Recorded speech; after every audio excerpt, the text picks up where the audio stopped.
Muy bien, pues vamos a comenzar entonces hablando específicamente de las enzimas hepáticas. Y bueno, ahorita vamos a ir mencionando algunos otros órganos en los cuales también impacta o que también son fuente de estas enzimas. Y bueno, vamos a comenzar hablando de las más conocidas, que son las llamadas transaminasas hepáticas, que serían la AST y ALT. ¿Qué significa AST? Aspartato aminotransferasa, ¿sí? Aquí me gustaría hacer una aclaración que tradicionalmente o en algunas otras fuentes bibliográficas van a encontrar, o inclusive en algunos otros lugares, a estas enzimas todavía les siguen llamando o tienen otra nomenclatura, que es la TGO o GOT, ¿sale? O SGOT, ¿sí? La S es de sérico. Entonces, ¿qué significa estas siglas? Pues es glutamato oxalacetato transaminasa. Precisamente el nombre de estas enzimas responde a la reacción bioquímica que nos ayudan a catalizar. En este caso, este tipo de enzimas son transferasas, por lo tanto, van a intervenir en la transferencia como tal de un grupo funcional. Y cuando estamos hablando de que se trata de una aminotransferasa, precisamente el grupo que van a transferir es un grupo amino. Esto lo vamos a hacer entre un aminoácido, que sería el aspartato, y un esqueleto de carbono, que sería un alfa-cetoácido. Tal como lo podemos observar en la figura de abajo, en este caso la AST nos ayuda a catalizar la conversión de aspartato y alfa-cetoglutarato en oxalacetato y glutamato, ¿sí? A través de la transferencia de uno de estos grupos amino. Las reacciones, recuerden que son reversibles, por eso es que también existe la otra nomenclatura, pero pues no hay problema. De todas maneras, pues el AST es la manera más común de designarlas. Y bueno, como les decía, junto con la ALT, pues estas conforman a las denominadas transaminasas hepáticas, ¿sí? Pero bueno, ¿cuáles son los principales órganos que van a ser la fuente mayoritaria de esta enzima AST? En primera instancia tenemos al hígado, pero también una fuente importante es músculo esquelético y el tejido cardíaco. Por lo tanto, cuando nosotros encontremos elevación de esta enzima, pues si se fijan, podemos estar hablando de diferentes problemas, es decir, es muy heterogéneo y no es tan específica la respuesta que nosotros podríamos observar o solamente basarnos en un único resultado para atribuirlo a un único diagnóstico.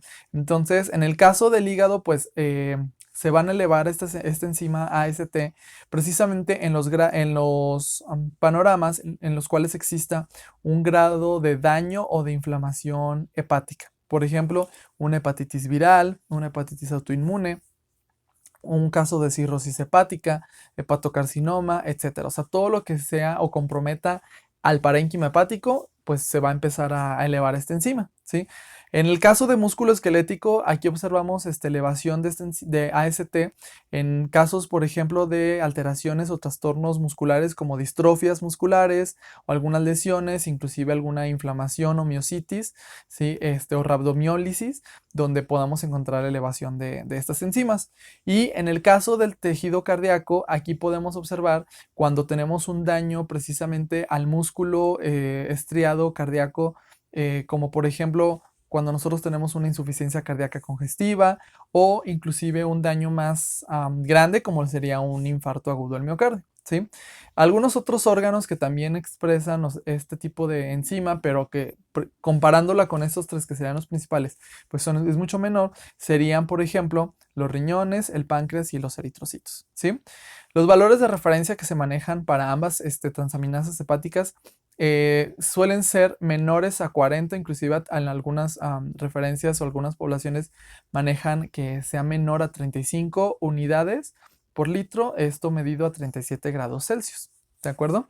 Entonces, pues la segunda de las enzimas sería la ALT. ALT significa alanino o alanina aminotransferasa, ¿sale? También esta enzima tenía otro nombre tradicional que es la llamada TGP o SGPT o GPT, nada más. Esto porque significaba o significa pues glutamato piruvato transaminasa. Entonces, nuevamente, esta es una enzima que pertenece a la misma categoría que la enzima anterior. Es una transferasa también, es una aminotransferasa, pero en este caso, pues el aminoácido que vamos a utilizar como punto de partida para poder hacer la transferencia de este grupo amino es la alanina en lugar del aspartato, ¿sí? Entonces, nuevamente la alanina junto con el alfa-cetoglutarato nos va a dar lugar a la formación de piruvato y de glutamato, ¿sale? Entonces, los sustratos pues serían los distintos. En el caso de la ALT se concentra prácticamente toda esta enzima en el hígado. Por lo tanto, esto nos brinda una gran ventaja desde el punto de vista del diagnóstico a diferencia de la AST.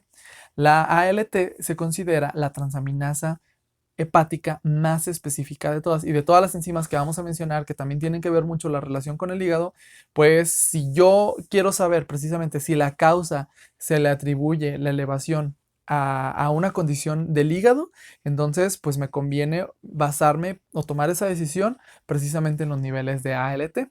¿Sí? Entonces, los escenarios en los cuales nosotros podemos encontrar elevación de ALT podría ser, por ejemplo, cualquier trastorno hepatocelular, o sea, por ejemplo, una hepatitis, cirrosis hepática, hepatocarcinomas o inclusive hepatotoxicidad mediada por algunas sustancias o agentes tóxicos, genobióticos o fármacos, por ejemplo. Entonces, ahí, por ejemplo, si nosotros tenemos que un paciente tiene elevadas tanto AST como ALT, ¿qué es lo que va a pasar? Podríamos nosotros atribuir ese daño precisamente o haciendo una exploración o una integración con otras pruebas complementarias, pues es bastante probable que el daño realmente responda al hígado. Si el paciente no tuviera esta condición, entonces lo que nosotros observaríamos es una elevación de AST, pero no de ALT. Y como les mencionaba, de acuerdo a los otros tejidos que también expresan AST, entonces descartaríamos por completo un daño hepático y entonces nuestra atención podría centrarse en un trastorno muscular o inclusive un trastorno del corazón. ¿Sale? Entonces ahí por eso es donde tenemos que empezar a jugar así como al inspector o a la divina quién, para que de acuerdo con las elevaciones o el perfil de pruebas que yo estoy haciendo, entonces me ayuda o me orienta a conocer precisamente cuál es el contexto, ¿sí? Los valores de referencia también para ALT pues se manejan muy similares a los de AST, entonces vamos a establecerlos como menores a 40 unidades a 37 grados.